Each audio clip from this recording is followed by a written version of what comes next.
I understand, and I know that this is a very proud moment, especially for the sponsors and the people who have guided the establishment of this university over a very long time.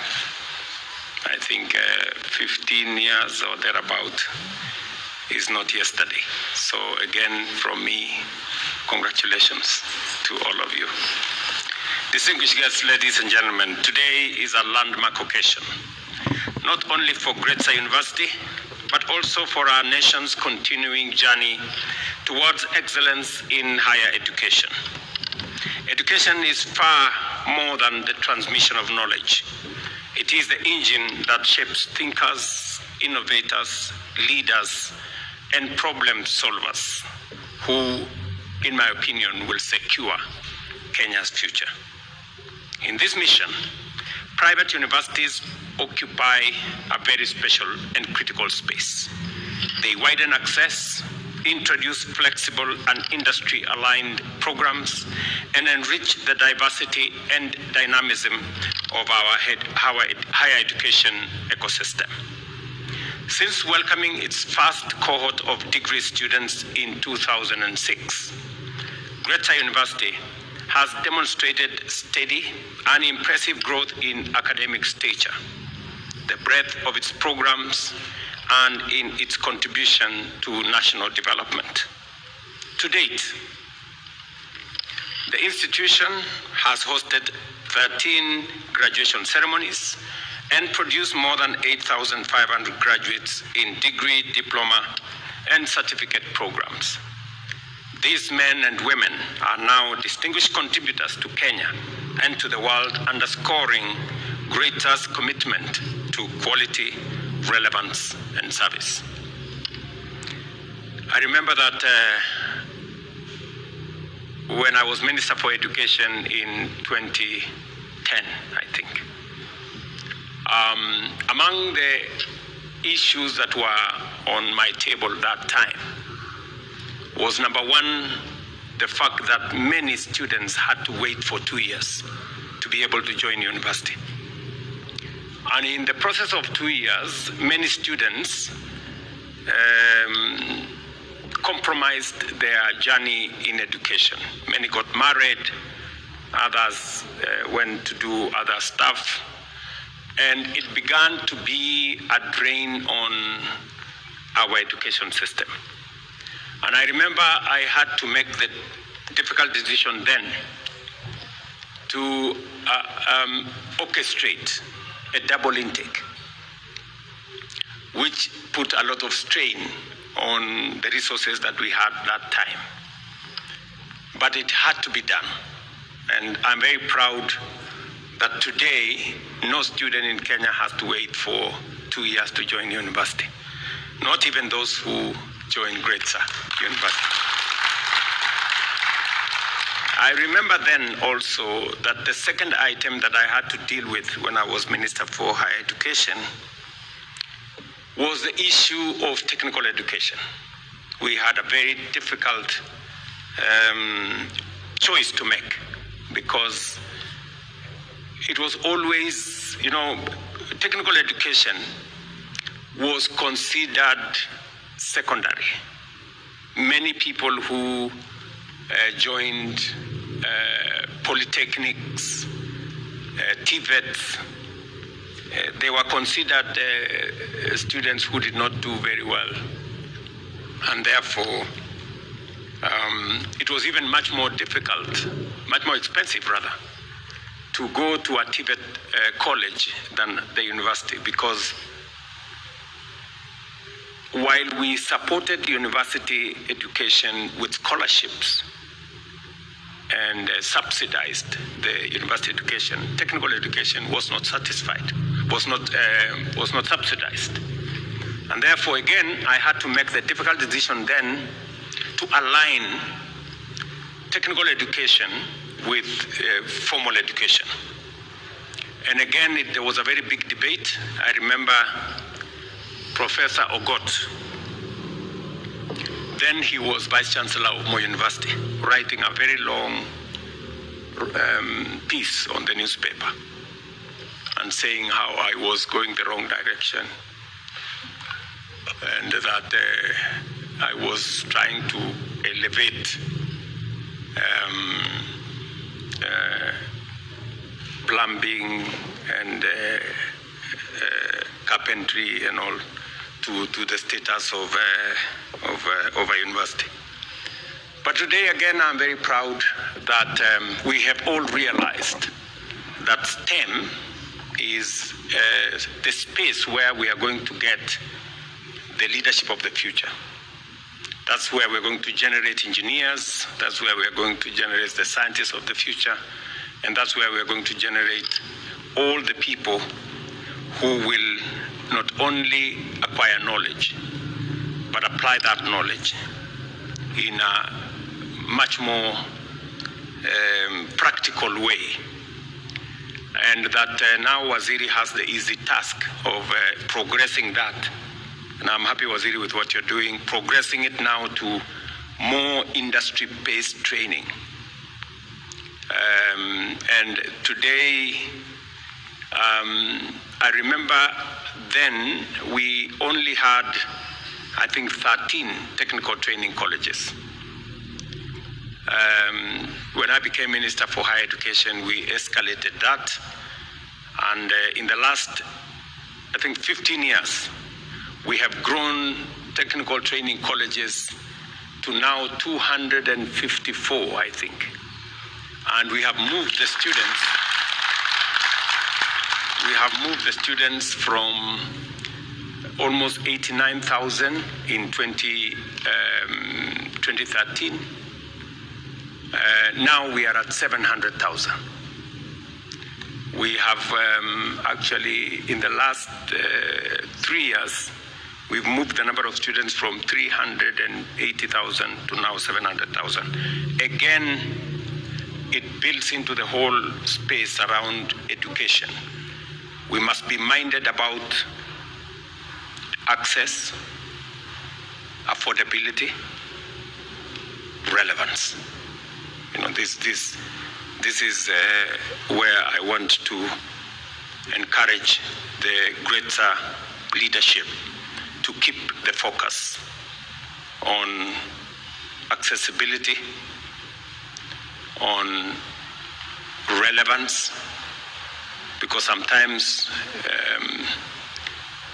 people teach for the sake of people getting degrees and papers. But we must also equally be focused on relevance so that education can help us solve the problems of now and figure out how we can do better into the future. This milestone, as I have said, aligns with the broader transformation of university education in Kenya.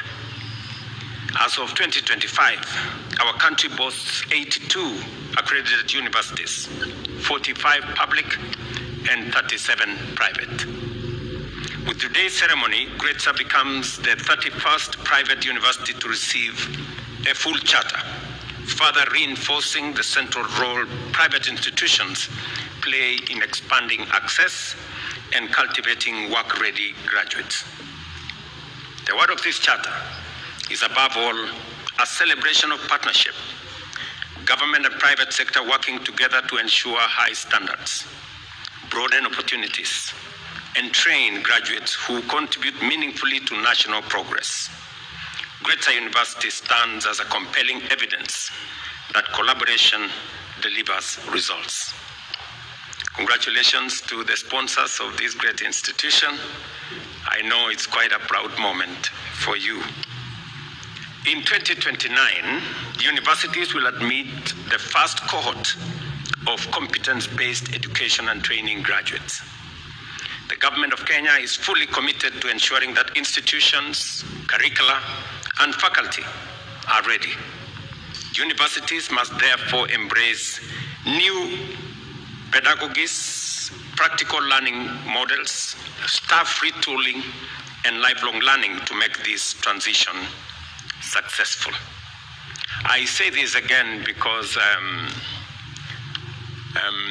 when I was elected into office 3 years ago, we had another crisis in the education sector.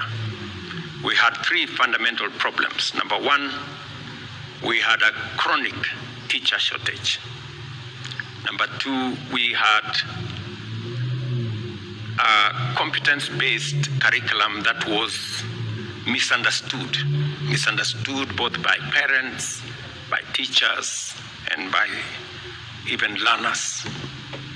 And number three, we had a chronic problem on university funding, or higher education funding specifically. For those of you in this space, and I'm sure Korea knows, many universities were technically insolvent. Actually, almost 23 universities were technically insolvent because the model of funding that we had adopted was not working. But you know, because education is a very sensitive space, nobody wanted to touch it. We all knew that something needs to be done. But everybody was apprehensive because education is very emotive. It's about parents and their children. And you know, all of us as parents, we are very protective about our children. So we had to navigate a very difficult path. But I am very confident today that 3 years down the line, we have straightened the CBC curriculum. We have brought the stakeholders on board, and in fact, we have transitioned from competence-based curriculum to competence-based education and training, what we now call CBET. There is now greater alignment, greater understanding from learners through teachers to parents. Number two, we have more or less solved the problem of teacher shortage. In the last 3 years, by next month, we will have hired 100,000 teachers. Again, to close the gap on teacher shortage. And we have invested more resources, working with members of parliament, working with development partners. We have built an extra 23,000 classrooms across. And my instructions to the ministry is that now we expand laboratories by another 1,600, is it, Julius? 1,600 laboratories, especially in schools that are in remote areas. It is not right that a student comes to do an exam in a laboratory for the first time they are entering a laboratory. So it is very important that we close the gaps in those spaces.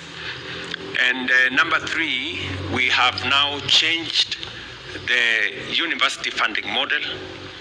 Instead of focusing on the institutions, we decided to focus on the student. Now we have a student-focused university funding model so that we assess every student on the basis of merit and on the basis of ability. And therefore, it is not possible anymore to lock out any student. And we want to make it possible for all our learners to have equal access to university education. And I know Gretsa would have wanted government to have some government-sponsored students. I don't know whether you did have that in the past. But I don't have very good news for you. I have to straighten the space first because we overcommitted ourselves as government, and we actually brought a lot of trouble to many universities. I know one university that had to close down because government sent students to that university. They spent all the money they had to train and teach the students, and then government did not come through because we had limited resources. So we're trying to cut our cloth the size of what we can afford. So, but progressively, I know that we will, as we expand the space, we will find a partnership that will not undermine your ability to teach, but will also give us space to train more and teach more. I'm sure the experts in my team and all the other people in that space and the stakeholders will begin to imagine how are we going to do this. And I am very particular about the matter of education because as a country, the biggest asset we have is our human capital. It is bigger than any gold we can find. It is bigger than any minerals we can find. Our human capital. Today, many Kenyans may not know that the resources that we get from Kenyans working outside Kenya is upwards of $5.1 billion every year. That is in the region of almost 700 billion. It is higher than what we get from tea, what we get from coffee, what we get from horticulture, all of it combined. We still make more money from our human capital than from the export of any crop or any commodity. And that is why education becomes significantly important for us as a country. It is also the reason why I have deployed more resources into the education sector. This year, Uganda, we are at 702 billion shillings. Yes, we have, because it is, many people may not know, but that is the biggest asset that we have as a country. And we are lucky that we have literally the best human capital you can find anywhere in the world. I have been to many countries and I have spoken to many institutions, and Kenyan human capital is premier human capital. And I'm very proud of it. A week ago, 10 days ago, I was in Qatar, and the government there was saying, you see, we have Kenyans working for us here. They are outstanding, and we are offering another 13,000 positions for Kenyans to work in their country. I know many people look at it as brain drain.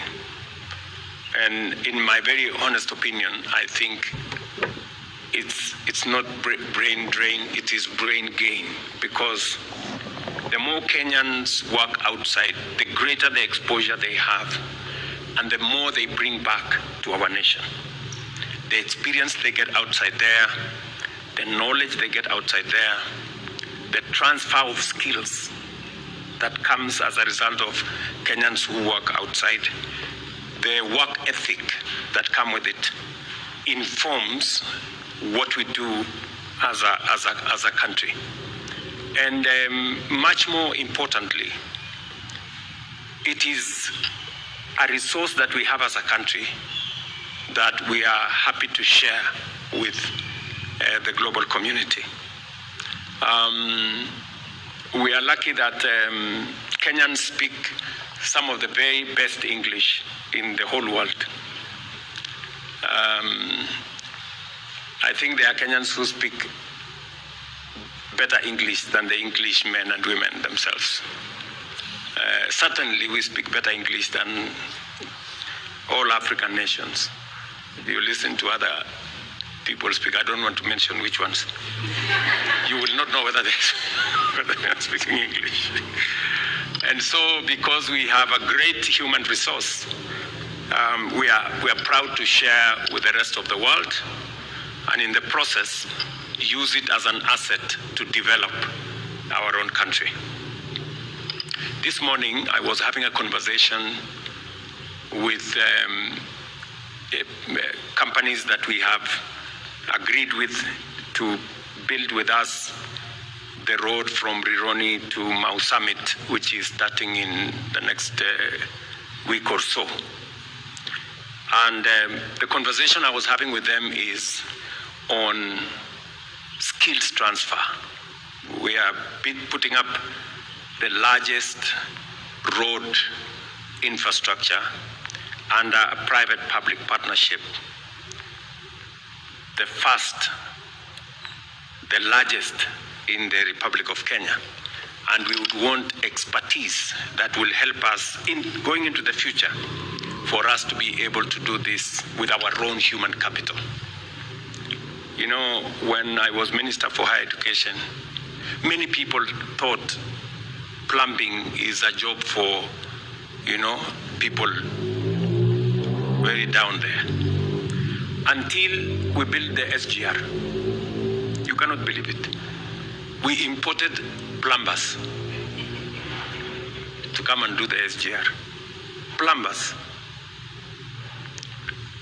Because plumbing, I discovered, was such a very high-skilled job that not everybody can do it. And yet, if you ask ordinary people here, they think plumbing is for the people who have not gone to school.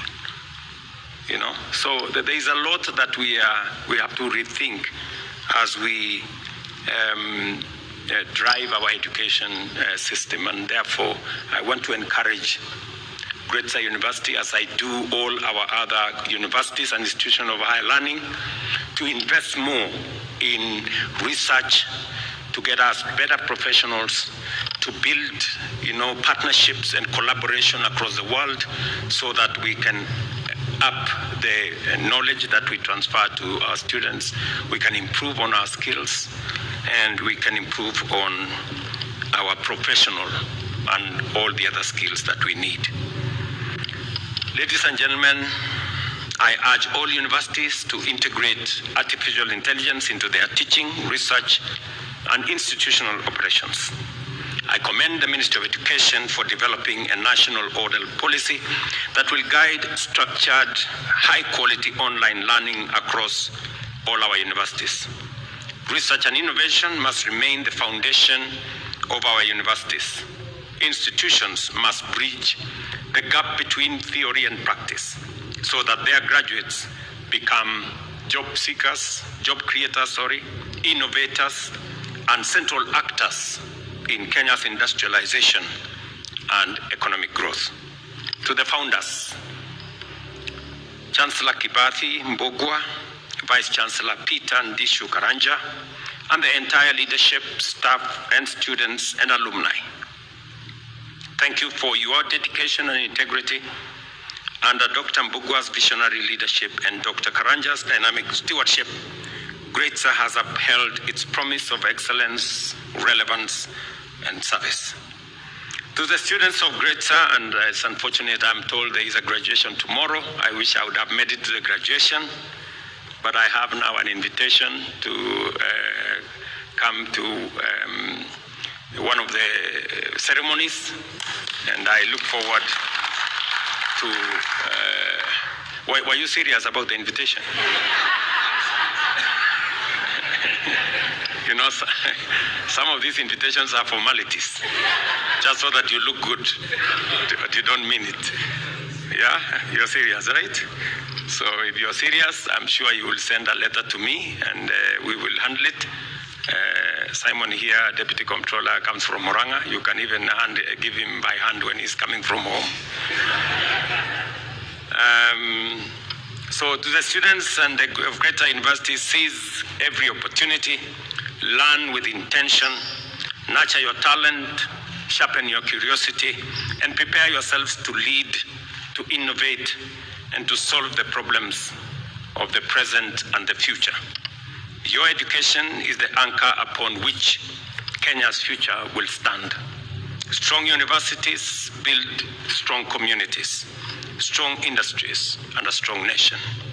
By equipping learners with skills, values, and knowledge, institutions like Gretsa fuel our national transformation and enhance Kenya's competitiveness on the global stage. Congratulations to Gretsa University, to Mom here. I know she's very emotional about this moment. And I want to tell you, Mom, you now join the distinguished ranks of Kenya's fully chartered private universities, a testament of your vision, progress, and promise.